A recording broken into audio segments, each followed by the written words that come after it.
플러싱의 좁은 원룸 창가에 앉아 방거리를 내려다보고 있을 때였습니다. 스마트폰이 울렸어요.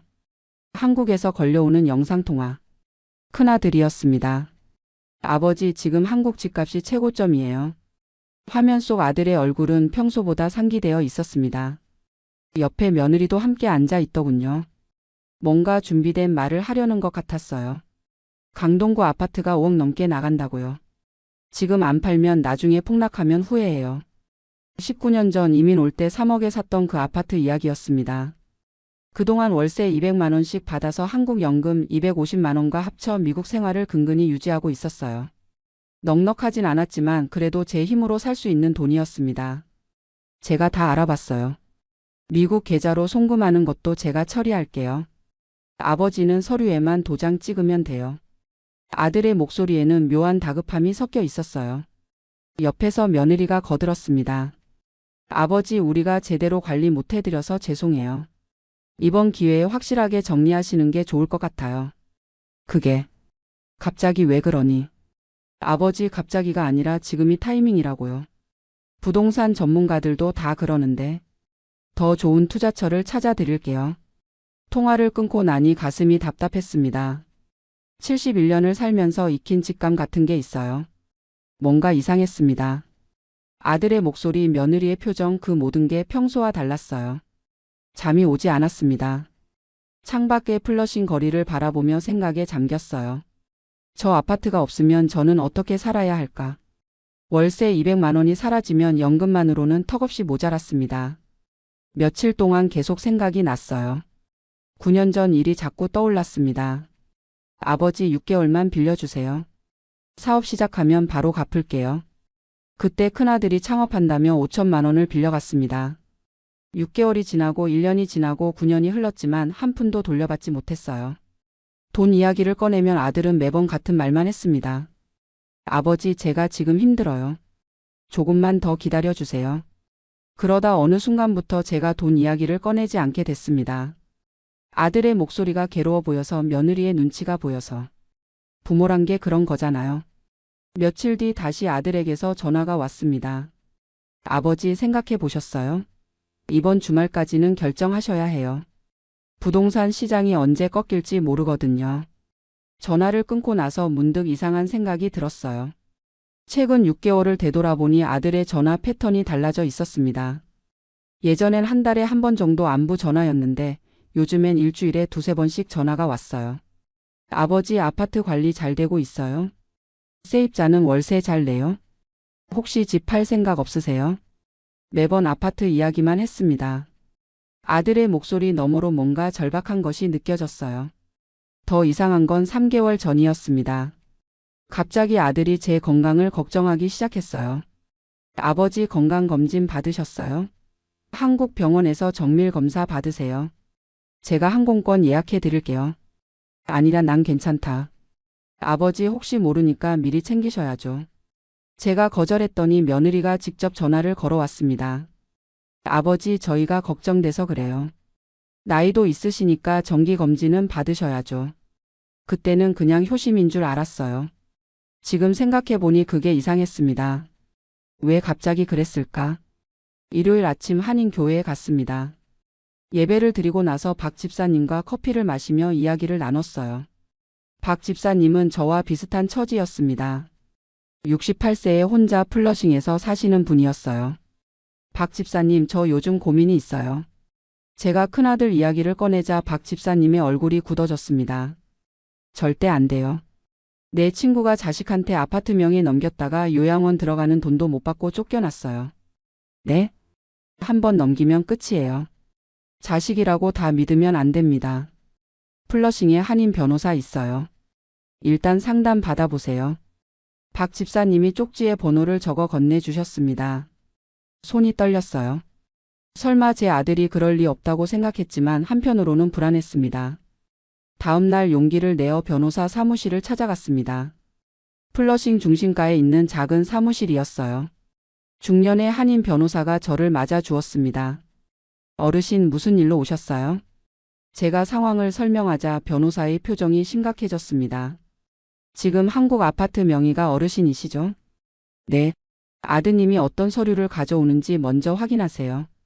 절대 그 자리에서 서명하지 마시고 제게 가져오세요.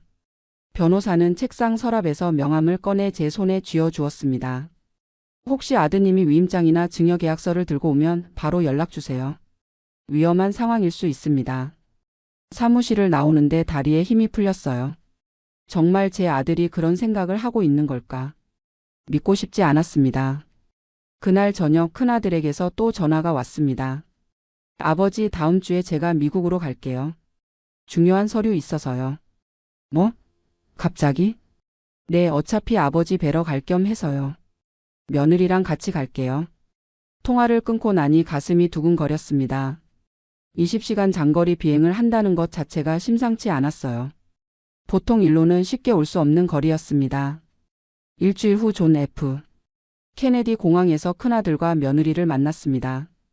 오랜만에 보는 아들의 얼굴은 여인 것 같았어요. 며느리는 명품 가방을 들고 있었지만 표정이 어두웠습니다. 아버지, 오랜만이에요. 많이 마르신 것 같은데. 괜찮다. 너희들 힘들게 왔네. 원룸으로 돌아오는 택시 안에서 아들은 계속 제 건강을 물었습니다. 요즘 잠은 잘 주무세요? 식사는 제대로 하시고? 응, 다 잘하고 있어. 혼자 사시니까 걱정돼서요. 원룸 문을 열자 며느리가 안을 둘러보더니 과장되게 놀라는 표정을 지었습니다. 어머, 아버지 이렇게 좁은 곳에서 사세요? 우리가 몰랐네요. 나 혼자 살기엔 충분해. 그날 저녁 근처 한식당에서 식사를 했습니다. 갈비찜을 시켰는데 아들이 좋아하던 음식이었어요. 하지만 아들은 몇 점 먹지 않고 계속 스마트폰만 들여다봤습니다. 식사를 마치고 원룸으로 돌아왔습니다. 좁은 공간에 3명이 앉으니 숨이 막힐 것 같았어요. 아들이 가방에서 두꺼운 서류 봉투를 꺼냈습니다. 아버지, 이게 아파트 매매 위임장이에요. 제 심장이 쿵 내려앉았습니다. 제가 한국에서 대리로 처리할 수 있게 여기 도장만 찍어주시면 됩니다. 왜 이렇게 급하게 파는 거냐? 아버지, 제가 부동산 전문가한테 물어봤는데 지금 안 팔면 1년 내에 집값 반토막 난다고 해요. 아버지 재산 지키려는 거예요. 며느리가 옆에서 거들었습니다. 아버지, 5억을 은행에 넣으면 이자만 월 200만 원 넘게 나와요. 월세보다 훨씬 안정적이죠. 며느리는 핸드백에서 계산기까지 꺼내 숫자를 보여줬어요. 준비된 설명이었습니다. 나 그 집 월세로 생활하는데. 그러니까 더 안전하게 관리하셔야죠. 지금 세입자가 갑자기 나가면 어떡하시려고요? 아들의 말에는 논리가 있었습니다. 하지만 변호사의 말이 자꾸 떠올랐어요. 나 좀 생각해 볼게. 내일 얘기하자. 아들의 얼굴이 굳어졌습니다. 아버지, 제가 여기까지 온 게 장난이에요? 항공료만 얼마인데. 그래도 이건 큰 결정이잖니. 하루만 생각할 시간을 줘. 며느리가 아들의 팔을 잡았습니다. 뭔가 말리는 것 같았어요. 알겠어요. 내일 아침에 다시 말씀드리죠. 밤 11시쯤 됐습니다. 아들과 며느리는 근처 모텔에 짐을 풀러갔어요. 혼자 남은 원룸은 더 좁게 느껴졌습니다. 잠이 오지 않아 화장실에 갔다가 돌아오는데 복도에서 소리가 들렸어요. 아들과 며느리가 모텔로 가지 않고 복도에 남아 있었습니다. 문틈으로 나지막한 목소리가 새어 나왔습니다. 5억만 받으면 빚 다 갚고 새로 시작할 수 있어. 며느리의 목소리였습니다. 아버지가 도장 안 찍으시면 어떡해? 걱정 마. 내일은 무조건 받아낼 거야. 여기까지 온 거 헛되게 할 순 없잖아. 큰아들의 목소리는 결연했습니다. 저는 조용히 방으로 들어와 문을 닫았어요. 손이 떨렸습니다. 빚. 아들이 빚이 있었구나. 그래서 이렇게 급하게 온 거였어요. 다음 날 아침 일찍 일어났습니다. 아들과 며느리가 오기 전에 변호사에게 문자를 보냈어요. 서툰 영어로 헬프미라고만 쓰고 한글로 상황을 설명했습니다. 30분 후 변호사에게서 전화가 왔습니다. 어르신, 지금 바로 사무실로 오세요. 아드님한테는 다른 약속이 있다고 하시고. 아들이 모텔에서 전화를 걸어왔습니다. 아버지, 지금 갈게요. 오늘 공증 사무실 예약해 놨어요. 2시까지 가야 해요. 아들아, 미안한데 오늘 내가 급한 일이 생겼어. 무슨 일인데요? 지난달에 변호사랑 상담하던 건 있었거든. 오늘 꼭 가야 한대. 전화기 너머로 아들이 며느리와 뭐라고 속삭이는 소리가 들렸습니다. 아버지 공증이 더 급한데요. 그거 다음에 하시면 안 돼요? 안 돼. 이게 먼저야. 너희들 내일까지 있잖니. 오늘 이거 끝내고 내일 하자. 목소리를 단호하게 만들었습니다. 71년을 살면서 자식한테 이렇게 강하게 말해본 적이 없었어요. 변호사 사무실에 도착했습니다. 간밤에 받은 서류 봉투를 책상 위에 올려놨어요. 변호사가 하나하나 검토하더니 얼굴이 굳어졌습니다. 어르신, 이거 큰일 날 뻔했어요. 뭐가 문제예요? 이건 단순 매매 위임장이 아니에요. 재산관리 포괄 위임장이에요. 변호사가 서류의 특정 부분을 가리켰습니다. 여기 보세요. 일체의 재산관리 권한을 위임한다고 되어 있어요. 이거 서명하시면 아파트뿐만 아니라 어르신 명의의 모든 예금, 연금까지 아드님이 관리할 수 있어요. 뭐라고요? 심지어 여기 이 조항 의료 관련 결정 권한까지 포함되어 있어요. 어르신이 병원에 입원하거나 요양원에 가는 것까지 아드님이 결정할 수 있다는 얘기예요. 머리가 멍해졌습니다. 이거 사기예요, 어르신. 이 서류에 서명하시면 어르신은 한 푼도 못 건드리고 아드님 마음대로 다 쓸 수 있어요. 아파트 팔아서 5억을 받아도 그 돈이 어르신 통장으로 안 들어갈 수도 있어요. 그럼 내 연금도 아드님 통장으로 넘어갈 수 있어요. 이건 완전히 재산을 넘기는 거예요. 변호사가 급히 다른 서류를 꺼냈습니다. 지금 당장 한국 대사관에 연락해서 아파트에 처분금지 가처분을 신청하세요. 그러면 아무도 못 팔아요. 그게 가능해요? 가능해요. 제가 도와드릴게요. 지금 바로 하셔야 해요. 그날 오후 내내 대사관에 전화하고 서류를 작성했습니다. 변호사가 모든 과정을 도와줬어요. 마침내 처분금지 가처분 신청이 완료됐습니다. 이제 어르신 동의 없이는 누구도 그 아파트를 팔 수 없어요. 저는 떨리는 손으로 변호사 수임료를 건넸습니다. 그분은 손사래를 쳤어요. 어르신, 이건 받을 수 없어요. 같은 한인으로서 도와드리는 거예요. 대신 다른 어르신들한테도 조심하라고 알려주세요. 원룸으로 돌아왔습니다. 이미 저녁 6시가 넘어 있었어요. 문을 열자 아들과 며느리가 어두운 표정으로 앉아 있었습니다. 아버지, 어디 다녀오셨어요? 공증 사무실 시간 다 지났잖아요. 아들의 목소리에 짜증이 섞여 있었습니다. 저는 천천히 신발을 벗으며 말했습니다. 나 그 서류 서명 안 할 거다. 거실이 순간 얼어붙었습니다. 아버지, 무슨 말씀이세요? 그 서류 포괄 위임장이더라. 변호사한테 다 물어봤어. 아들의 얼굴이 하얗게 질렸습니다. 저 아버지 위해서 하는 건데. 왜 그러세요? 너 나한테 5천만 원 빌려간 거 9년째 안 갚고 있지? 그런 내가 왜 갑자기 내 재산 관리해 준다는 거냐? 며느리가 벌떡 일어났습니다. 아버지, 그건 사업이 어려워서 그런 거고요. 지금은 다른 문제잖아요. 다른 문제가 아니야. 나 다 알아. 그 서류에 서명하면 내 연금까지 너희가 가져갈 수 있다며. 아들이 말문이 막힌 듯 입을 벙긋거렸습니다. 누가 그런 말을. 변호사가 설명해줬어. 나보고 바보 취급하는 거냐. 제 목소리가 떨렸습니다. 화가 났어요. 71년 살면서 자식한테 이렇게 배신당할 줄은 몰랐습니다. 아들이 참았던 감정이 터져 나왔습니다. 아버지, 솔직히 말하면 아버지 혼자 미국에서 제대로 관리나 하세요? 영어도 못 하시잖아요. 나이 드신 분이 외국에서 큰돈 관리하는 게 위험하다고요. 그래서 내가 관리해 주겠다고? 내 돈 다 가져가서? 며느리가 핸드백을 움켜쥐며 말했습니다. 우리 더 이상 여기 있어봤자 소용없어요. 가요. 두 사람은 짐을 챙겨 나갔습니다. 문이 닫히는 소리가 유난히 크게 들렸어요. 혼자 남은 원룸에서 저는 소파에 주저앉았습니다. 가슴이 아팠습니다. 아들이 저를 그렇게 생각하고 있었다는 게 믿기지 않았어요. 다음 날 아침 작은 아들에게서 전화가 왔습니다. 아버지, 형님이 저한테 전화했어요. 무슨 얘기를 했니? 아버지가 치매 초기 증상이 있는 것 같으니까 제가 병원에 모시고 가라고 하더라고요. 뭐? 저도 이상해서 물어봤더니 형님이 아버지가 최근에 건망증이 심하고 판단력이 떨어진다고 하시더라고요. 등골이 서늘해졌습니다. 그래서 형님 말이 한국에서 후견인 지정을 받아야 한다고. 후견인? 네, 법원에서 정신 능력이 없다고 판단되면 후견인이 재산을 관리하게 되는 거래요. 전화를 끊고 바로 변호사에게 연락했습니다. 예상했던 수법이에요, 어르신. 변호사의 목소리는 침착했습니다. 이제 의료적 방법으로 접근할 겁니다.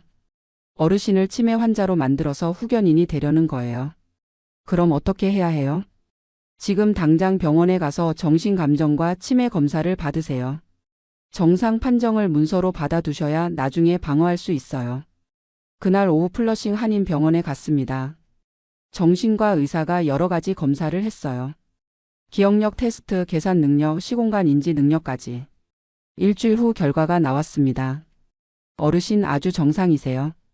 71세 연령 대비 인지 기능이 오히려 우수한 편이에요. 의사는 소견서를 작성해 줬습니다. 변호사는 그 서류들을 공증받아 한국 대사관에 제출했어요. 이제 안전해요, 어르신. 아드님이 뭐라고 해도 어르신이 정상이라는 의료 기록이 있으니까요. 하지만 안심하기엔 이르다는 걸 곧 알게 됐습니다. 2주 후 작은 아들에게서 다급한 전화가 왔습니다. 아버지, 큰일 났어요. 무슨 일이니? 형님이 법원에 아버지 후견인 심판 청구를 넣었어요. 심장이 철렁 내려앉았습니다. 법원에서 연락 왔어요. 형님이 아버지가 미국에서 고립된 채 제대로 된 의사결정을 할 수 없는 상태라고 신청했대요. 내가 정상이라는 소견서가 있는데도 형님이 그걸 모르나 봐요. 신청서에 아버지가 최근 이상 행동을 보이고 사기꾼한테 속아서 이상한 법적 조치를 취하고 있다고 적었대요. 사기꾼. 저를 도와준 변호사를 그렇게 표현한 거였습니다. 며느리도 진술서를 제출했대요. 아버지가 플러싱 방문 당시 심한 건망증과 피해망상 증세를 보였다고. 거짓말이었습니다. 전부 거짓말. 더 큰 문제는 법원이 임시로 형님을 재산관리인으로 지정했대요. 아파트 관련 긴급조치 권한을 줬다고 해요. 뭐라고? 아버지 어떡해요? 저는 한동안 말을 잇지 못했습니다. 법이 제 편이 아니었어요. 아들의 거짓말이 법원을 속이고 있었습니다. 변호사에게 달려갔습니다. 한국 법원에 어르신의 정상 소견서와 반박 자료를 제출해야 해요. 그리고 가능하면 직접 한국에 가서 법원 신문에 참석하셔야 합니다. 한국까지 가야 해요? 네, 어르신이 직접 가서 정신 상태를 보여주시는 게 최선의 방어책이에요. 20시간 비행. 71세의 나이에 그 먼 길을 다시 가야 한다는 게 막막했습니다. 게다가 항공료도 만만치 않았어요. 일요일 교회에 갔습니다. 예배 후 박 집사님께 사정을 말씀드렸어요. 박 집사님이 다른 집사님들을 모으셨습니다. 형제님 자식한테 당하고만 계시면 안 됩니다. 박 집사님의 목소리는 단호했습니다. 우리가 도울게요. 그날 저녁 교회 집사님들이 성금을 모아주셨어요. 왕복 항공료 200만 원이 마련됐습니다. 저는 눈물이 났어요. 피 한 방울 안 섞인 분들이 이렇게 도와주시는데 제 아들은 저를 치매 환자로 만들려 하고 있었습니다. 형제님, 가서 당당하게 맞서세요. 우리가 기도하겠습니다. 변호사는 한국의 파트너 로펌을 연결해 줬습니다. 제가 모든 자료를 한국 변호사에게 넘겼어요. 도착하시면 바로 만나세요. 작은 아들에게만 한국 방문 사실을 알렸습니다. 큰 아들에게는 비밀로 했어요. 아버지, 제가 공항에 나갈게요. 인천공항에 도착했을 때는 새벽 5시였습니다. 20시간 비행으로 온몸이 피곤했지만 정신만은 또렷했어요. 작은 아들이 도착장에서 기다리고 있었습니다. 아버지. 아들이 달려와 짐을 받아줬습니다. 형님이 이번 주 법원 신문 날짜를 잡았어요. 3일 뒤에요. 그래, 알았다. 서울 시내로 들어오는 차 안에서 작은 아들이 말했습니다. 아버지, 형님 요즘 상태가 안 좋아요. 빚 때문에 완전히 미쳐 있어요. 빚이 얼마나 되니? 제가 알아본 바로는 2억 넘어요. 주식 투자 실패하고 카드론까지 손댔대요. 사채도 있고요. 2억. 그 돈이 아들을 이렇게 만든 거였습니다. 며느리 친정에서도 더 이상 안 도와준대요. 그래서 아버지 아파트가 유일한 해결책이었나 봐요. 작은 아들의 집에 도착했습니다. 며느리가 반갑게 맞아줬어요. 아버지 고생하셨어요. 씻으시고 쉬세요. 오랜만에 따뜻한 밥을 먹었습니다. 며느리가 차려준 된장찌개와 김치가 입에서 녹았어요. 미국에서는 맛볼 수 없는 맛이었습니다. 다음 날 한국 변호사 사무실을 찾아갔습니다. 50대 여성 변호사가 저를 맞아줬어요. 어르신, 미국에서 보내주신 자료 다 검토했습니다. 상황이 심각하긴 하지만 어르신이 직접 오신 게 큰 도움이 될 겁니다. 제가 뭘 해야 하죠? 법정에서 직접 정신 상태를 보여주시는 게 최선의 방어책이에요. 큰아드님은 어르신이 한국에 오신 걸 모르시죠? 네, 좋아요. 신문 당일 갑자기 나타나세요. 그 충격으로 큰아드님이 당황하는 모습을 재판부가 보게 하는 겁니다. 변호사는 책상 위에 서류를 펼쳐 놓았습니다. 어르신 이틀 동안 제가 예상 질문으로 연습시켜 드릴게요. 재판장 앞에서 또박또박 대답하셔야 해요. 그날부터 이틀 동안 변호사와 함께 준비했습니다. 예상 질문들 대답하는 방법, 법정 예절까지. 신문 전날 밤 작은 아들의 집에서 잠을 청했지만 눈이 감기지 않았어요. 내일이면 모든 게 결정됩니다. 71년을 살면서 가장 긴 밤이었습니다. 작은 아들이 방문을 노크했습니다. 아버지 주무세요? 못 자겠구나. 아들이 들어와 제 옆에 앉았습니다. 아버지, 형님이 제게도 거짓말을 많이 했어요. 저는 아버지 편이에요. 아들이 제 손을 꼭 잡아줬습니다. 그 온기가 얼마나 고마운지 몰랐습니다. 고맙다. 내일 잘하실 거예요. 아버지는 멀쩡하시니까요. 다음 날 아침 일찍 일어났습니다. 작은 아들의 며느리가 미역국을 끓여줬어요. 아버지 힘내세요.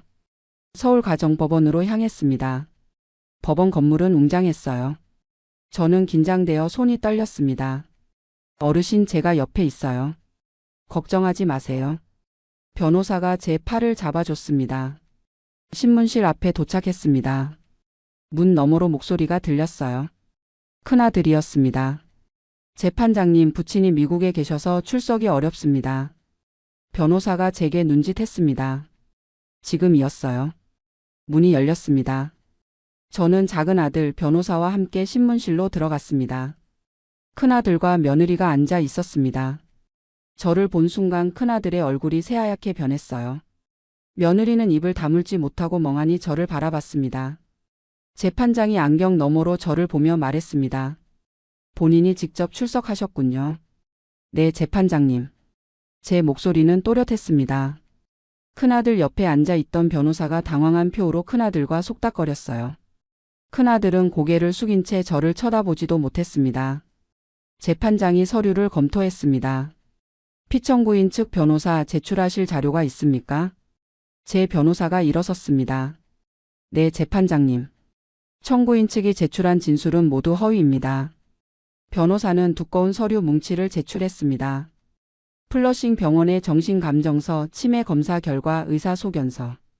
재판장이 서류들을 하나씩 넘기며 읽었습니다. 71세 연령 대비 인지기능 우수. 정상 판정. 재판장이 소리내어 읽는 문구들이 신문실에 울려 퍼졌습니다. 큰아들의 어깨가 축 처졌어요. 큰아들의 변호사가 일어섰습니다. 하지만 재판장님, 청구인의 진술에 따르면 부친께서 최근 이상 행동을.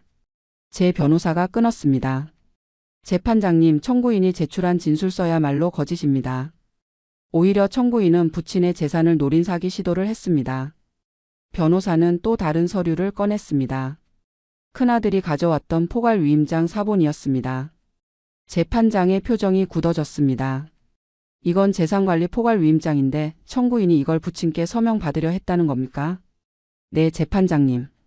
청구인은 단순 아파트 매매 위임장이라고 속이고 이 서류에 서명을 요구했습니다. 재판장이 큰아들을 쳐다봤습니다.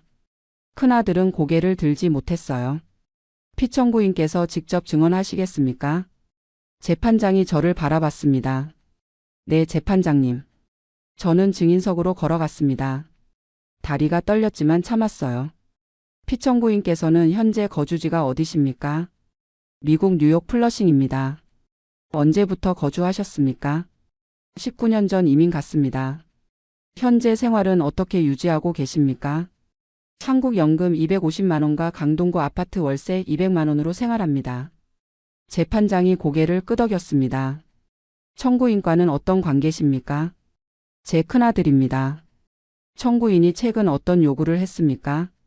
저는 숨을 깊이 들이마셨습니다. 제 큰아들은 9년 전 5천만 원을 빌려가서 아직까지 갚지 않았습니다. 큰아들이 몸을 움찔했어요. 그리고 최근 저를 찾아와 아파트를 팔라고 했습니다. 처음엔 단순 매매 위임장이라고 속였지만 알고 보니 제 모든 재산과 연금까지 관리할 수 있는 포괄 위임장이었습니다. 제 목소리는 떨리지 않았습니다. 71년을 살면서 가장 또렷하게 말하고 있었어요. 제가 거절하자 제 아들은 저를 치매 환자로 만들어 후견인이 되려는 겁니다. 재판장님, 저는 멀쩡합니다. 영어는 못해도 제 재산 관리할 정신은 똑똑합니다. 재판장이 큰아들을 향했습니다. 청구인 부친께 포괄 위임장 서명을 요구한 사실이 있습니까? 큰아들이 입술을 떨었습니다. 그건 아버지 편의를 위해서. 예, 아니오로 답하십시오. 재판장의 목소리가 차갑게 식었습니다. 예, 있습니다. 재판장이 며느리를 쳐다봤습니다. 증인은 시아버님이 건망증과 피해망상 증세를 보였다고 진술하셨는데 구체적으로 언제 어떤 증세였습니까? 며느리가 말을 더듬었습니다. 그게 전화 통화할 때. 통화 녹음이나 의료기록 같은 객관적 증거가 있습니까? 아니요. 재판장이 책상을 두드렸습니다. 이 사건은 후견인 지정이 필요한 케이스가 아니라 가족 간 재산 분쟁으로 보입니다. 재판장이 서기에게 뭔가 지시했습니다. 다음 증인 작은 아들을 불러주십시오. 작은 아들이 증인석으로 나갔습니다. 큰아들이 작은 아들을 노려봤어요. 증인께서는 청구인과 어떤 관계입니까? 형제입니다. 저는 동생이고요. 청구인의 최근 재정 상태에 대해 알고 계십니까? 작은 아들이 저를 한번 쳐다봤습니다. 제가 고개를 끄덕이자 작은 아들이 입을 열었어요. 재판장님, 저희 형님은 최근 많은 빚을 졌습니다. 제가 알기로 2억 이상입니다. 큰아들이 벌떡 일어났습니다. 너 뭐 하는 거야? 조용히 하십시오. 재판장이 호통을 쳤습니다. 법정 경위가 큰아들에게 다가갔어요. 증인 계속하십시오. 형님이 저한테 아버지 아파트만이 유일한 해결책이라고 말했습니다. 빚 때문에 채권자들한테 쫓기고 있다고 했어요. 큰아들이 주저앉았습니다. 며느리가 핸드백으로 얼굴을 가렸어요. 재판장이 최종 판단을 내렸습니다. 본 법원은 피청구인의 정신 상태가 정상이며 후견인 지정이 필요하지 않다고 판단합니다. 광. 재판장이 의사봉을 내리쳤습니다. 청구를 기각합니다. 그리고 큰아들을 향해 마지막 말을 덧붙였습니다. 청구인은 허위사실로 법원을 기만하려 했으므로 이에 대한 별도 조사가 필요할 수 있습니다. 신문실을 나섰습니다. 복도에서 큰아들이 저를 따라왔어요. 아버지. 큰아들이 제 앞에 무릎을 꿇었습니다. 제가 잘못했어요. 한 번만 용서해 주세요. 며느리도 울먹이며 절을 했습니다. 저는 그들을 내려다봤습니다. 한때는 제 아들이었던 사람. 제가 키우고 대학 보내고 결혼시켜준 아들. 넌 이제 내 아들이 아니다. 제 목소리는 차가웠습니다. 다시는 연락하지 마라. 작은 아들이 제 팔을 잡아줬습니다. 아버지, 가요. 법원을 나와 택시를 탔습니다. 뒤를 돌아보니 큰아들이 법원 계단에 주저앉아 있었어요. 며느리가 그를 부축하려 했지만 큰아들은 고개를 떨구고 있었습니다. 그 모습을 보며 가슴 한편이 아팠습니다. 하지만 돌아설 수는 없었어요. 그날부터 한국에서 모든 법적 조치를 시작했습니다. 변호사와 함께 아파트에 처분금지 가처분을 정식 등기했어요. 이제 제 동의 없이는 누구도 그 아파트를 팔 수 없었습니다. 공증 사무실에서 유언장을 작성했습니다. 재산의 전부를 작은 아들에게 상속하며 큰아들에게는 유류분도 주지 않는다. 변호사가 조언했습니다. 상속권 박탈 사유를 명확히 적어야 해요. 유언장에 재산 탈취 시도를 구체적으로 기록했습니다. 날짜, 장소, 서류 내용까지. 사후 재산관리인도 지정하세요. 작은 아들과 한국 변호사를 공동 재산관리인으로 지정했습니다. 큰아들이 제가 죽은 후에도 재산에 접근할 수 없도록 법적 장치를 완벽히 구축했어요. 모든 절차가 끝나는데 한 달이 걸렸습니다. 작은 아들의 집에서 지내는 동안 손주들과 많은 시간을 보냈어요. 초등학교 2학년인 큰손주가 제 무릎에 앉아 책을 읽어줬습니다. 할아버지, 제가 읽어드릴게요. 어린 목소리가 얼마나 따뜻한지 몰랐습니다. 며느리가 차려준 밥을 먹으며 이게 가족이구나 하는 생각이 들었어요. 혈연이 가족을 만드는 게 아니라 마음이 가족을 만드는 거였습니다. 어느 날 저녁 작은 아들이 조심스럽게 말했습니다. 아버지, 미국 가지 마시고 한국에서 우리랑 사세요. 저는 고개를 저었습니다. 나 플러싱이 좋더라. 거기도 내 삶이 있어. 하지만 혼자 사시잖아요. 혼자지만 외롭지 않아. 교회 교우들도 있고. 미국으로 돌아가기 전 아파트를 정리했습니다. 월세에서 전세로 전환하여 3억 보증금을 확보했어요. 나머지 2억은 작은 아들 명의 계좌에 넣었습니다. 아버지, 이건 너무 많아요. 이건 내 몫이다. 내가 잘 관리해라. 형님은? 그 사람 이야기는 하지 마라. 작은 아들이 눈시울을 붉혔습니다. 내가 효자다. 고맙다. 인천공항에서 작은 아들 가족이 전부 나와 배웅해줬습니다. 손주들이 울면서 매달렸어요. 할아버지 가지 마세요. 할아버지 곧 또 올게. 착하게 지내야 해. 비행기에 올랐습니다. 창밖으로 한국 땅이 멀어졌어요. 71년을 산 나라. 아들을 낳고 키운 나라. 하지만 이제는 플러싱이 제 집이었습니다. 20시간 비행 끝에 플러싱에 도착했습니다. 원룸 문을 열자 익숙한 냄새가 났어요. 좁지만 제 공간. 제가 지켜낸 공간. 일요일 교회에 나갔습니다. 박 집사님이 달려와 제 손을 꼭 잡았습니다. 형제님, 어떻게 되셨어요? 이겼습니다. 예배 후 간증 시간에 제 이야기를 나눴습니다. 많은 교우들이 눈물을 흘렸어요. 자식이라고 다 믿으면 안 됩니다. 재산은 법으로 지켜야 합니다. 80대 할머니 한 분이 제게 다가왔습니다. 저도 딸한테 집을 넘기라는 얘기 들었는데 이제 어떻게 해야 할지 알겠어요. 박 집사님이 말했습니다. 형제님 덕분에 우리도 배웠습니다. 이제 제 생활은 안정됐습니다. 한국 연금 250만 원, 전세 보증금 이자 50만 원, 그리고 미국 계좌의 여유 자금. 넉넉하진 않아도 제 힘으로 살 수 있었어요. 어느 날 저녁 원룸 창가에 앉아 플러싱 거리를 내려다봤습니다. 네온사인이 하나둘 켜지고 있었어요. 스마트폰을 들어 작은 아들에게 영상통화를 걸었습니다. 아버지. 손주가 화면에 나타났습니다. 할아버지 보고 싶어요. 할아버지도 보고 싶다. 공부 열심히 하고 있니? 네. 할아버지 언제 와요? 곧 갈게. 통화를 끊고 커피를 한 모금 마셨습니다. 따뜻했어요. 71년 살면서 이제야 진짜 가족이 누군지 알았네. 혼잣말이 원룸에 울렸습니다. 창밖으로 플러싱의 밤거리에 불빛이 가득했어요. 차들이 지나가고 사람들이 걸어다니고 가게 문이 열리고 닫히는 소리가 들렸습니다. 저는 평온한 표정으로 내일을 기다렸습니다. 제가 지켜낸 내일을. 71세의 삶은 아직 끝나지 않았습니다. 거실 창문 너머로 석양이 지고 있었습니다. 아내와 나는 낡은 소파에 나란히 앉아 계산기를 두드리고 있었어요. 화면에 떠오른 숫자를 볼 때마다 가슴이 두근거렸습니다. 95만 불, 40만 불, 55만 불. 여보, 55만 불이면 한국 돈으로 7억이 훌쩍 넘는단 말이야. 아내가 화난 얼굴로 말했습니다. 나도 모르게 입가에 미소가 번졌어요. 20년을 살았던 이 집을 2005년에 40만 불을 주고 샀을 때만 해도 이런 날이 올 줄은 몰랐습니다. LA 외곽의 평범한 단독주택이었지만 세월이 흐르면서 집값은 2배 이상 올랐어요. 서울에 괜찮은 아파트 살 수 있겠어. 아들놈들 집 근처로 가면 손주들도 자주 보고. 40년 가까이 미국에서 살았습니다. 젊은 시절 더 나은 삶을 찾아 태평양을 건넜고 악착같이 일하며 가정을 꾸렸어요.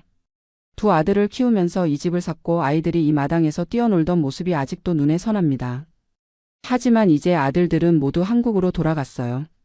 큰아들은 서울에서 IT 회사를 다니고 작은 아들은 경기도에서 자영업을 시작했습니다. 손주들도 벌써 7이나 되었어요. 이제 우리도 갈 때가 됐어. 아내의 말에 고개를 끄덕였습니다. 68세, 이제 더 이상 혼자서는 감당하기 힘든 나이가 되었어요. 병원 갈 일도 많아졌고 집 관리도 버거워졌습니다.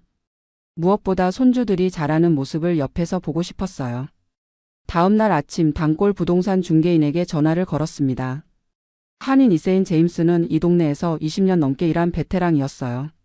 서 선생님, 지금이 팔기 좋은 타이밍입니다. 요즘 이 동네 집들이 잘 나가거든요. 제임스의 목소리에는 확신이 가득했습니다.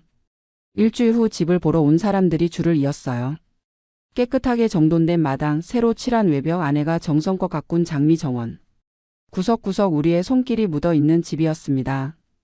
3주가 지났을 때 제임스가 전화를 걸어왔어요. 축하드립니다. 95만 불의 오퍼가 들어왔어요. 계약서에 서명하는 순간 손이 미세하게 떨렸습니다. 20년의 추억이 담긴 집을 떠나는 게 섭섭하기도 했지만 새로운 시작에 대한 기대감이 더 컸어요. 아내와 나는 한국행 항공권을 예매했습니다. 클로징 날짜는 한 달 후로 잡혔어요. 이제 한 달만 있으면 한국이야. 밤마다 아내와 나는 노트북을 펴놓고 서울 아파트를 검색했습니다. 강남은 어떨까, 송파는 어떨까. 55만 불이면 한국 돈으로 7억 4천만 원, 넉넉한 금액이라고 생각했어요. 마음은 벌써 서울 하늘 아래 있었습니다. 그런데 계약 후 2주가 지났을 때였습니다. 제임스가 다시 전화를 걸어왔어요. 서 선생님, 에스크로 진행하기 전에 세무사 상담 한번 받아보시는 게 좋겠습니다. 세무사? 집 한 채 파는 건데 무슨 세무사까지 필요해? 나는 대수롭지 않게 생각했습니다. 20년 전 집을 살 때도 별 문제 없이 진행됐었어요. 주변 한인들 중에서도 집 팔고 한국 간다는 이야기는 자주 들었지만 세금 때문에 난리 났다는 얘기는 들어본 적이 없었습니다. 옆집 김 씨도 작년에 집 팔았는데 그냥 받았다며? 아내도 내 말에 동조했습니다. 우리는 그렇게 세무사 상담을 미뤘어요. 며칠 후 한국에 있는 큰아들에게서 전화가 왔습니다. 아버지, 미국에서 집 팔 때 세금 많이 나온다던데 미리 확인해 보셔야 될 것 같은데요. 걱정 마라. 아버지가 다 알아서 한다.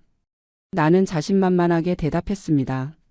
40년 가까이 미국에서 살면서 이것저것 다 겪어봤는데 집 파는 게 뭐가 그리 어렵겠습니까? 아들은 더 이상 말하지 않았어요. 클로징 날짜가 다가오면서 우리는 본격적으로 짐을 정리하기 시작했습니다. 20년 동안 쌓인 물건들이 산더미 같았어요. 버릴 것은 버리고 한국으로 가져갈 것은 따로 정리했습니다. 아내는 거실 벽에 걸린 가족 사진들을 하나하나 내리면서 눈시울을 붉혔어요. 여기서 아이들이 다 컸는데. 나도 가만히 사진들을 바라봤습니다. 아들들이 어렸을 때 찍은 사진, 가족 여행 사진, 졸업식 사진. 세월이 참 빠르게 흘렀습니다. 클로징 일주일 전이었습니다.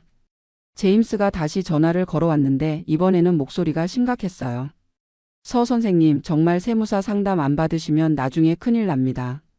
제가 지금까지 20년 넘게 부동산 일했는데 세금 때문에 문제 생긴 케이스 너무 많이 봤어요. 그의 간곡한 목소리에 나도 조금 불안해지기 시작했습니다. 아내도 옆에서 걱정스러운 표정을 지었어요. 그럼 한번 만나볼까요? 제임스가 추천한 한인 세무사 사무실은 한인타운 중심가에 있었습니다. 오래된 건물 2층, 문을 열고 들어서니 책과 서류가 가득한 좁은 사무실이 나타났어요. 50대 중반으로 보이는 세무사가 우리를 맞았습니다. 어서 오세요. 앉으세요. 그는 컴퓨터 앞에 앉아 몇 가지 질문을 했습니다. 언제 집을 구입하셨어요? 2005년입니다. 40만 불 주고 샀어요. 명의는 누구로 되어 있습니까? 제 단독 명의입니다. 지난 5년간 거주 기록은 어떻게 되시나요? 20년 내내 여기서 살았습니다. 세무사는 계속 컴퓨터 자판을 두드렸습니다. 그의 표정이 점점 심각해지는 게 보였어요. 옆에서 지켜보던 아내가 내 손을 꼭 잡았습니다. 잠시 후 세무사가 고개를 들었습니다. 서 선생님, 부인과 공동명의가 아니고 단독명의시면 세금이 좀 많이 나올 것 같은데요. 그래봤자 얼마나 나오겠습니까? 나는 여전히 대수롭지 않게 생각했습니다. 세무사는 프린터로 계산서를 뽑아내며 천천히 설명하기 시작했어요. 우선 판매가 95만 불에서 구매가 40만 불을 빼면 55만 불의 양도 차익이 발생합니다. 여기까지는 내가 계산한 것과 같았습니다. 부부 공동명의면 50만 불까지 공제받을 수 있는데 서 선생님은 단독명의시니까 25만 불만 공제됩니다. 그럼 30만 불이 과세 대상이 되는 거죠. 30만 불? 순간 가슴이 철렁했습니다. 여기에 연방 양도소득세 20%, 캘리포니아 주세 13.3%, 순투자소득세 3.8%가 붙습니다. 세무사는 계속 계산기를 두드렸어요. 나는 아내를 바라봤습니다. 아내의 얼굴도 창백해져 있었어요. 연방세만 6만 불, 주세가 약 4만 불, 순투자소득세가 1만 불 정도 나와서 총 11만 불 정도 세금이 나올 것 같습니다. 11만 불. 한국 돈으로 1억 5천만 원이 넘는 금액이었습니다. 머릿속이 하얘졌어요. 그리고 여기에 부동산 중개 수수료 5%면 4만 7천 불, 에스크로 비용이나 기타 클로징 비용까지 합치면 총 16만 불 정도는 빠진다고 보시면 됩니다. 세무사의 목소리가 점점 멀어지는 것 같았습니다. 그럼 실제로 받는 돈은 95만 불에서 16만 불을 빼면 79만 불이고 여기서 대출금 35만 불을 갚으시면 44만 불. 아내가 떨리는 목소리로 중얼거렸습니다. 네, 실제로 손에 쥐시는 돈은 44만 불 정도 됩니다. 55만 불을 기대했는데 44만 불.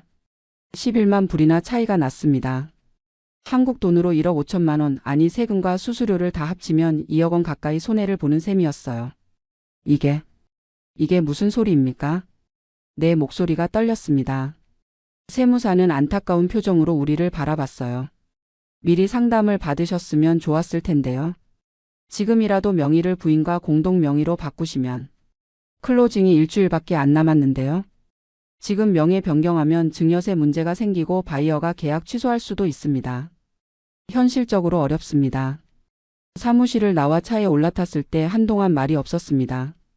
아내가 조용히 눈물을 흘리고 있었어요. 미안해. 내가 먼저 입을 열었습니다. 내가 제임스 말 들었어야 했는데. 아들 말도 무시하고. 아내는 대답하지 않았습니다. 그저 눈물만 닦아낼 뿐이었어요. 집으로 돌아와 밤새 고민했습니다.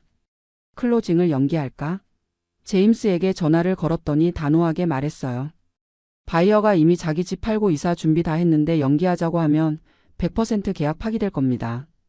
그럼 계약금 날리고 처음부터 다시 시작해야 하는데 그 사이에 금리 올라서 집값 떨어질 수도 있어요. 선택의 여지가 없었습니다. 44만 불이라도 받는 수밖에요. 새벽까지 아내와 마주 앉아 있었습니다. 거실 벽시계가 똑딱거리는 소리만 들렸어요. 어쩔 수 없어. 44만 불이라도 받자. 한국 가서 작은 집이라도 사고 남은 돈으로 살면 되지 뭐. 억지로 긍정적으로 생각하려 했지만 가슴속 허전함은 채워지지 않았습니다. 다음 날 아침 한국에 있는 큰아들에게 전화를 걸었어요. 아들아, 아버지가 실수를 좀 했다. 상황을 설명하자 전화 너머로 한숨 소리가 들렸습니다. 아버지, 제가 미리 세금 확인해 보라고 했잖아요. 아들의 목소리에는 답답함이 묻어 있었어요. 나는 할 말이 없었습니다. 그래도 44만 불이면 한국 돈으로 약 6억 원이니까 어떻게든 되겠지. 스스로를 위로하는 말이었습니다. 클로징 당일 에스크로 오피스에는 우리와 바이어 그리고 각자의 중개인이 모였습니다. 긴 테이블 위에 서류 뭉치가 놓여 있었어요. 한 장 한 장 서명하면서 가슴이 무거웠습니다. 20년의 추억이 담긴 집이 이제 남의 것이 되는 순간이었어요. 축하드립니다. 이제 한국 가셔서 편히 지내세요. 제임스가 악수를 청했습니다. 나는 억지로 미소를 지으며 그의 손을 잡았어요.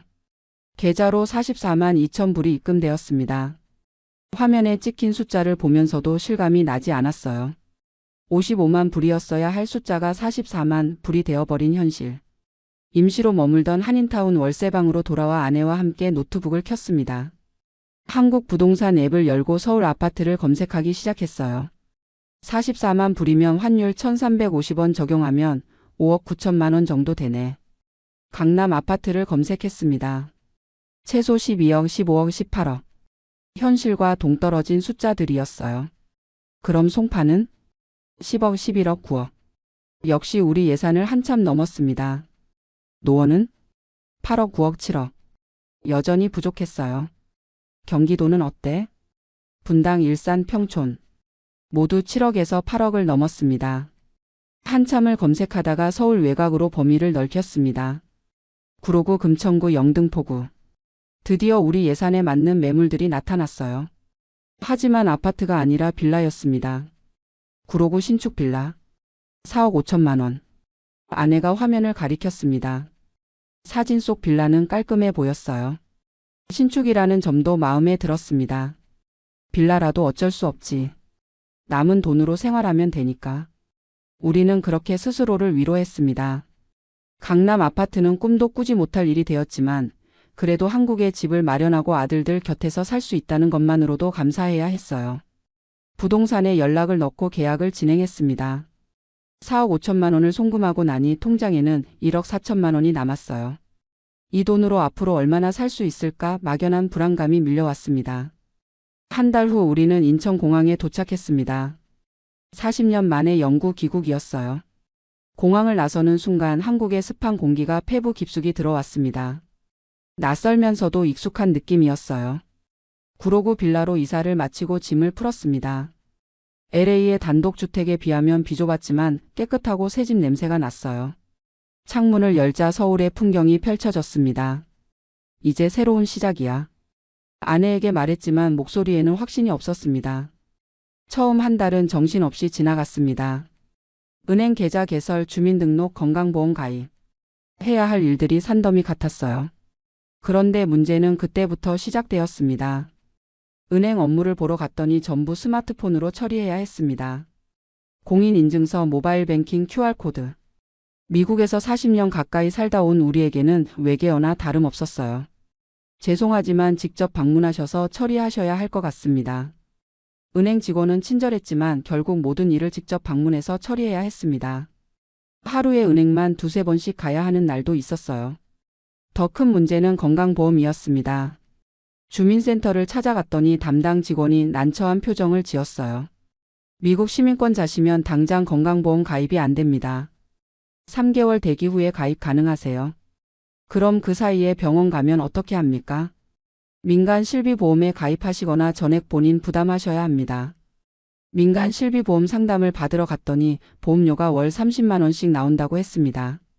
나이가 많아서 보험료가 비싸다는 거였어요.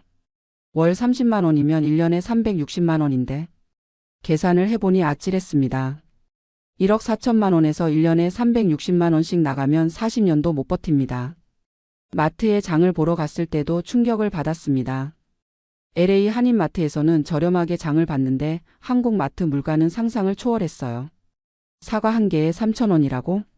미국에서는 1불도 안 하는데.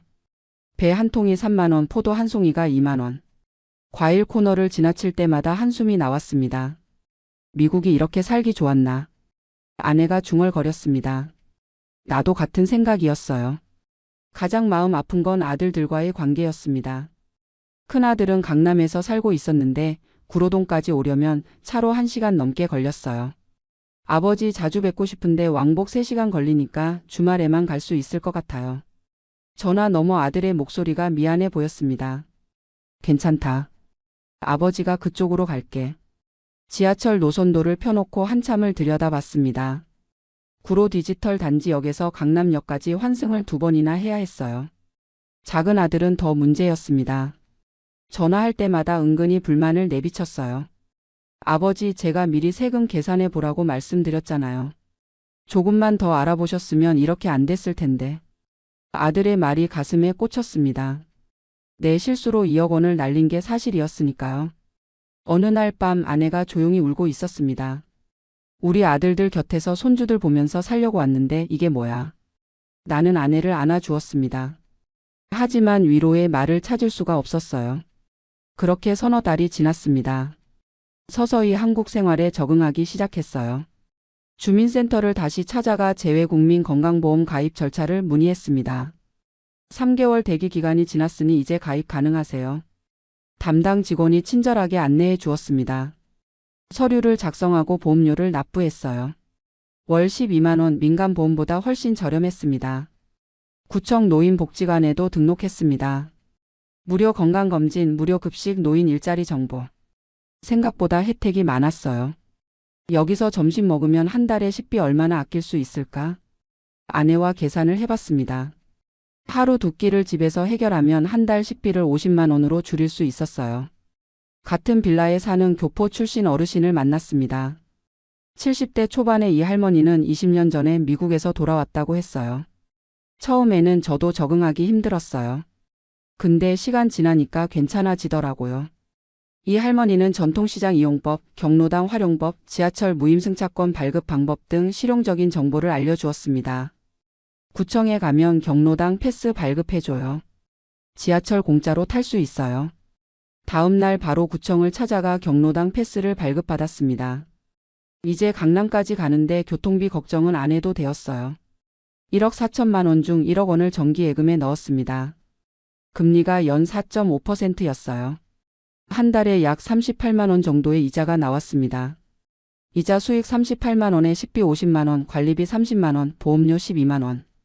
한 달에 130만 원이면 될 것 같아. 생활비 통장에 4천만 원을 남겨두고 계획을 세웠습니다. 4천만 원을 비상금으로 잡으면 월 130만 원씩 써도 한동안은 버틸 수 있었어요. 큰아들에게 전화를 걸었습니다. 아들아, 아버지가 그쪽으로 갈게. 지하철 타면 되니까. 아버지 괜찮으세요? 환승도 여러 번 해야 하는데. 괜찮아. 운동 삼아 가지 뭐. 주말마다 지하철을 타고 강남으로 갔습니다. 구로 디지털 단지역에서 2호선을 타고 신도림에서 환승, 다시 강남역에서 내려 버스로 갈아타면 아들 집에 도착할 수 있었어요.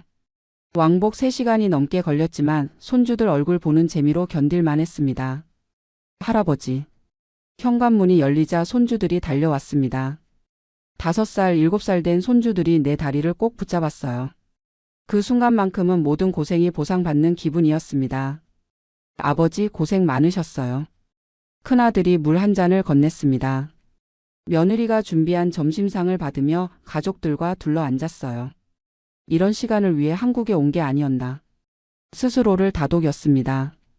전통시장도 단골이 생겼습니다. 대형 마트보다 30%는 저렴하게 장을 볼 수 있었어요. 과일 가게 아주머니와 친해지면서 덤도 받고 생선 가게 아저씨는 손질까지 공짜로 해주었습니다. 다음에 또 오세요. 시장 사람들의 인심이 따뜻했습니다. 서서히 한국 생활의 장점들이 보이기 시작했어요. 3개월이 지나 건강보험에 정식으로 가입하면서 의료비 부담이 크게 줄었습니다. 병원비의 70%를 보험에서 부담해주니 이제 병원 가는 게 두렵지 않았어요. 이 정도면 살만한데? 아내와 저녁을 먹으며 이야기를 나눴습니다. 처음에 혼란스러움은 가라앉고 나름의 생활 패턴이 잡혔어요. 그런데 귀국한 지 6개월이 지났을 때였습니다. 우편함에 빌라 관리비 고지서가 들어 있었어요. 평소에는 30만 원 정도 나오던 관리비가 이번에는 50만 원이 찍혀 있었습니다. 이게 왜 이래? 아내가 고지서를 들여다보며 당황했습니다. 나도 고지서를 다시 확인했어요. 특별 부담금 항목에 20만 원이 추가되어 있었습니다. 관리사무소로 달려갔습니다. 관리소장이 난처한 표를 지으며 설명했어요. 건물 노후로 배관 공사를 해야 해서 특별 부담금이 나왔습니다. 세대당 300만 원씩 부담하셔야 합니다. 300만 원이요? 신축 빌라라고 해서 샀는데 벌써 배관 공사를 해야 한다고요? 준공한 지 5년이 지났고 시공사가 부실하게 지어서 문제가 생겼습니다. 안 하면 누수가 더 심해질 겁니다. 화가 났지만 어쩔 도리가 없었습니다. 300만 원을 내지 않으면 관리비 체납으로 처리되어 불이익을 받는다는 경고까지 들었어요. 집으로 돌아와 아내와 마주 앉았습니다. 생활비 통장 잔액을 확인했어요. 4천만 원이었던 게 반년 사이에 3,200만 원으로 줄어 있었습니다. 생각보다 빨리 줄어드네. 아내의 목소리가 떨렸습니다. 설상가상으로 며칠 후 아내가 허리를 잡고 일어나지 못했습니다. 여보, 병원 가야겠어. 택시를 타고 근처 정형외과로 갔습니다. MRI를 찍고 진단을 받았어요. 디스크입니다. 꽤 심한 상태라 수술이 필요할 것 같습니다.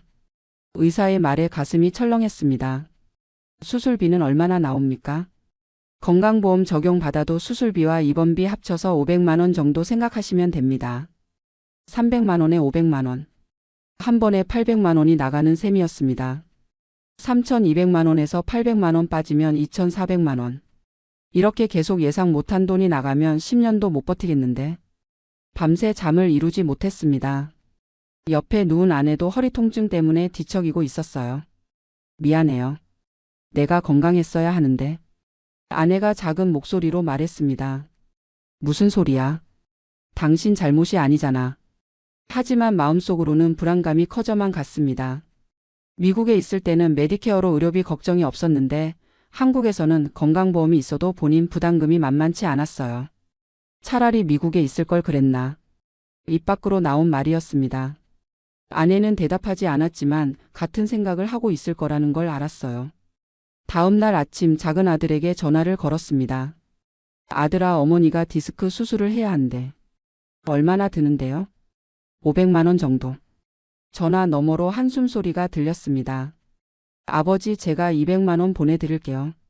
아니야, 괜찮아. 우리가 알아서 할게. 하지만 아들은 이틀 후 200만 원을 송금했습니다. 고마우면서도 마음이 무거웠어요. 아들들에게 짐이 되고 싶지 않았는데 결국 손을 벌리게 된 셈이었습니다. 빌라 특별 부담금 300만 원을 납부하고 아내 수술비 500만 원을 냈습니다.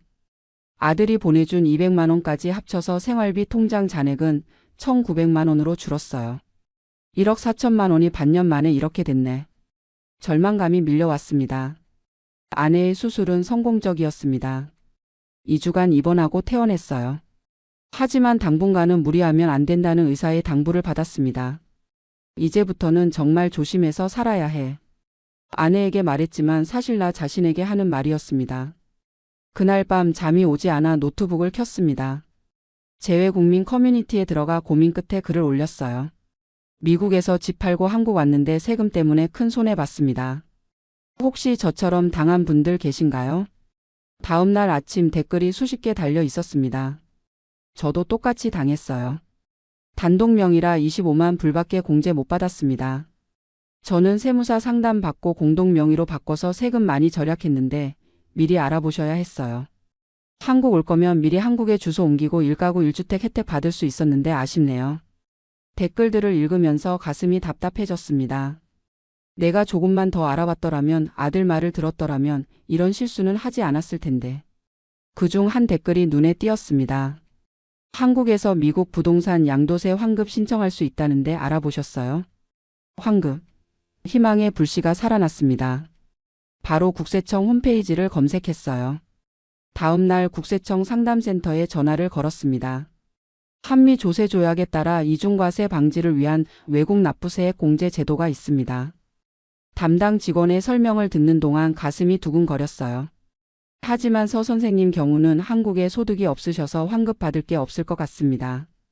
희망은 금방 꺼졌습니다. 다른 방법은 없습니까? 미국 세무사와 상담해 보시는 게 좋을 것 같습니다. 전화를 끊고 LA에 있던 세무사에게 이메일을 보냈습니다. 이틀 후 답장이 왔어요. 양도 시점을 다르게 잡거나 비용 처리를 추가로 할 수 있는 항목이 있는지 재검토해 보겠습니다. 혹시 집 수리비나 개선 비용 영수증 가지고 계신가요? 영수증. 순간 기억이 떠올랐습니다. LA 집에서 20년간 모아둔 서류 상자를 한국으로 가져왔었어요. 창고에서 상자를 꺼내 뒤졌습니다. 먼지 쌓인 봉투들 속에서 영수증들이 나왔어요. 지붕 수리, 에어컨 교체, 페인트 칠, 화장실 리모델링. 하나하나 정리하며 금액을 계산했습니다. 리모델링 3만 불, 지붕 수리 5천 불, 에어컨 교체 3천 불, 페인트 칠 2천 불. 총 4만 불어치의 영수증이 나왔습니다. 세무사에게 스캔해서 보냈어요. 일주일 후 전화가 왔습니다. 서 선생님, 이 영수증들로 취득가액에 4만 불을 더할 수 있습니다.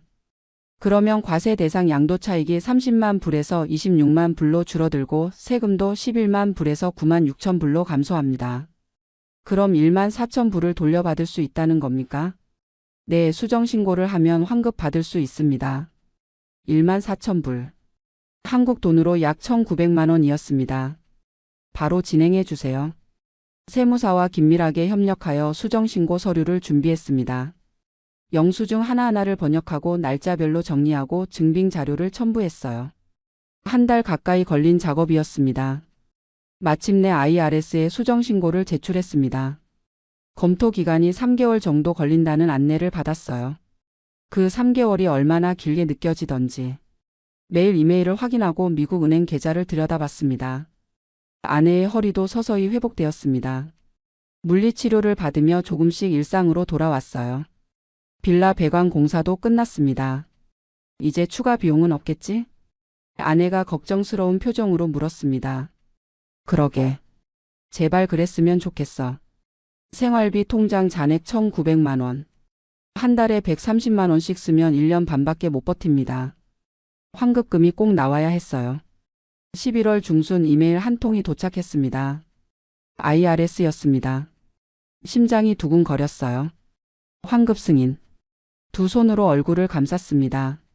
눈물이 주르륵 흘러내렸어요. 여보, 환급 승인 났어. 침실에서 쉬던 아내가 뛰어나왔습니다. 정말요? 우리는 서로를 껴안고 한참을 울었습니다. 일주일 후 미국 은행 계좌에 1만 4천 불이 입금되었습니다. 즉시 한국 계좌로 송금했어요. 환율 1,350원을 적용하니 1,890만 원이 들어왔습니다. 생활비 통장 잔액이 3,790만 원으로 회복되었습니다. 정기예금 1억 원과 합쳐서 총 1억 3,790만 원. 처음 가져온 1억 4천만 원에 거의 근접한 금액이었어요. 이거라도 돌려받아서 정말 다행이야. 안도의 한숨을 내쉬었습니다. 그로부터 1년이 지났습니다. 우리는 구로구 빌라에서 나름대로 안정적인 생활을 이어가고 있습니다. 생활비 통장 3천만 원과 정기예금 1억 원으로 월 평균 150만 원 정도를 쓰며 검소하게 살고 있어요. 건강보험 덕분에 의료비 부담이 크게 줄었습니다. 경로당 무료 급식과 전통시장 이용으로 식비도 절약하고 있어요. 큰아들이 한 달에 2번 정도 찾아오고 나도 지하철을 타고 강남까지 가서 손주들을 봅니다. 아내의 허리 수술도 성공적으로 끝나 이제는 동네 어르신들과 함께 가벼운 등산도 다녀요. 빌라 옥상에서 만난 이웃 할머니들과 친해져서 일주일에 한 번씩 같이 북한산 둘레길을 걷습니다. 어느 날 동네 경로당에서 교포 출신 어르신을 만났습니다. 저도 LA에서 집 팔고 왔는데 세금 때문에 고생했어요. 그분의 말에 내 이야기를 꺼냈습니다. 저는 단독 명의로 되어 있어서 11만 불이나 세금으로 나갔습니다. 경로당 어르신들이 놀란 표정으로 물었어요. 그렇게 많이 나와요? 네, 여러분은 꼭 팔기 전에 세무사 상담 받으세요. 가능하면 부부 공동 명의로 바꾸시고요. 그리고 집 수리한 영수증 같은 거 다 모아두세요. 나중에 비용 처리할 수 있습니다. 그런 게 있었어요? 우리는 몰랐네. 어르신들이 감사해했습니다. 집에 돌아와 노트북을 켰습니다. 재외국민 커뮤니티에 접속해서 글을 작성하기 시작했어요. 미국에서 집 팔고 한국 오실 분들 제 실수에서 배우세요. 제목을 쓰고 본문을 정리했습니다. 1. 반드시 세무사 상담 받을 것. 2. 가능하면 부부 공동 명의로 할 것. 3. 단독 명의면 25만 불, 공동 명의면 50만 불 공제 가능. 4. 집 관련 모든 영수증 보관할 것. 5. 양도세는 연방세, 주세, 순투자소득세 다 합치면 30% 넘게 나올 수 있음. 6. 중개수수료 등 기타 비용도 56% 추가로 나감. 7. 실제 받는 돈은 판매가의 6,070% 정도로 보고 계획 세울 것. 글을 올리고 나니 마음이 조금 가벼워졌습니다. 며칠 후 댓글이 수십 개 달렸어요. 덕분에 저는 실수 안 했어요. 감사합니다. 공동 명의로 바꾸고 팔아서 세금 5만 불 절약했습니다. 영수증 모아두라는 말씀 듣고 20년치 다 정리했어요. 댓글들을 읽으며 뿌듯함이 밀려왔습니다. 내 실수가 다른 사람들에게는 교훈이 되고 있었어요. 어느 날 저녁 아내와 함께 빌라 옥상에 올라갔습니다. 서울의 야경이 펼쳐져 있었어요. 멀리 남산타워의 불빛이 반짝였습니다. 처음 계획했던 강남 아파트는 못 샀지만 그래도 아들들 곁에 있고 건강하게 지낼 수 있으니 다행이야. 아내가 내 손을 꼭 잡았습니다. 그러게요. 다음 생에는 좀 더 똑똑하게 살아야겠어요. 우리는 씁쓸하게 웃었습니다. 핸드폰을 꺼내 재외국민 커뮤니티를 열었습니다. 내가 올린 글에 새로운 댓글이 또 달려 있었어요. 아버지가 LA에서 집 팔고 오시는데 이 글 보고 세무사 상담 먼저 받으셨어요. 정말 감사합니다. 화면을 보며 중얼거렸습니다. 우리 실수가 다른 사람들한테는 교훈이 되는구나. 책상 위에 놓인 노트가 눈에 들어왔습니다. 며칠 전 정리해둔 메모였어요. 미국 집 팔 때 주의사항 마이너스 세무사 상담 필수 공동명의 확인 세금 30% 이상 예상 영수증 보관 실수령액은 판매가의 6,070%. 노트를 덮고 창밖을 바라봤습니다. 구로구의 밤 풍경이 고요했어요. 완벽한 삶은 아니지만 가족이 있고 건강이 있으니 감사해야 했습니다. 아내가 따뜻한 차를 가져왔습니다. 내일은 손주들 보러 갈 거예요? 응, 가야지. 차를 홀짝이며 생각했습니다. 2억 원 가까운 돈을 잃었지만 그 대가로 귀중한 교훈을 얻었어요. 그 교훈이 누군가에게 도움이 된다면 내 실수도 완전히 헛되지는 않을 것입니다. 밤하늘에 별이 떠올랐습니다. LA에서 보던 별과 같은 별이었어요. 하늘은 어디서나 연결되어 있습니다. 40년을 살았던 미국도 지금 살고 있는 한국도 결국 같은 하늘 아래였습니다. 이제는 여기가 우리 집이야. 아내에게 말했습니다. 아내가 고개를 끄덕이며 미소 지었어요. 우리는 그렇게 서울의 밤을 바라보며 조용히 차를 마셨습니다.